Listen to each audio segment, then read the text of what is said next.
कंचा रसुण खाया को सबू लोके पसंद करते नहीं। जितेबाला क्षीर सह रसुण खाया पड़े ताहा आहुरी स्वादहीन हो पड़े, किंतु यही स्वादहीन खाद्य शरीर को सुस्थ रखिबार भूमिका खूब गुरुत्वपूर्ण।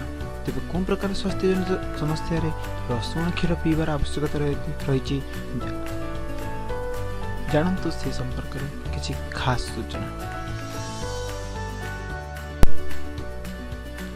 श्वास समस्या थिले प्रतिदिन 3 ରୁ 4 कोला रसुण चोबाई खातु एवं निमोनिया लक्षण आरंभ होते क्षीर में रसुण सिझाई दिन को 2 ରୁ 3 थर पिंतु निहाती भाव आमको श्वास समस्या मुक्ति मिल पार।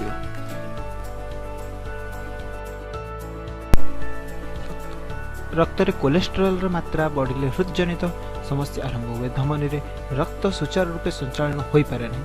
तेबे रक्त रे कोलेस्टेरोल मात्रा कम करिया पई रसुण आमर बहुत उपकार रे लगी थाए।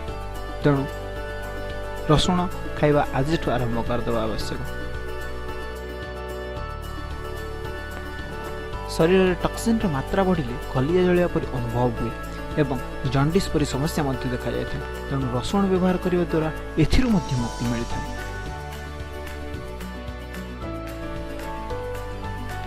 आंठू गंठी जनित समस्या थिले औषध अपेक्षा रसुण तुरंत काम करता है।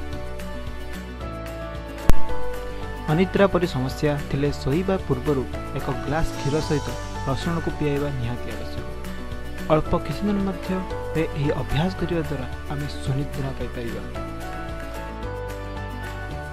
जदि कफ जमी खास होउची तेबे क्षीर रे रसुण टिके हळदी पकाई फुटाई पीवा द्वारा कफ काशरु आराम मिलवा सहित यह कफ सिरप ठारू मध्य शीघ्र आराम देव। खाद्य हजम होनुथिले एक ग्लास उषुम क्षीर रे रसुण पकाई पीवा को भूलंतु नहीं।